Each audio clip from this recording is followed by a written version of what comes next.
تفتكر أول كاميرا مراقبة في التاريخ كانت فين؟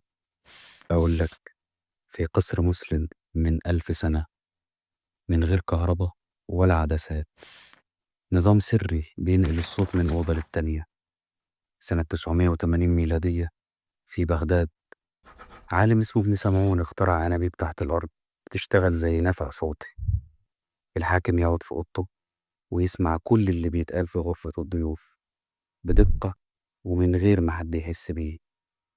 ده كان أول نظام مراقبة صوتي في العالم، واستخدموه في القصور الإسلامية لاكتشاف أي مؤامرات ضد الدولة. كل ده قبل اختراع الميكروفون ب900 سنة. لكن الجهاز ده اتنسب بعد كده لناس تانيين، واسم العالم المسلم اختفى من كتب أوروبا. ولسه في اختراعات تانية اتسرقت مننا. تابعني وخلينا نكشف اللي محدش عايز يقوله.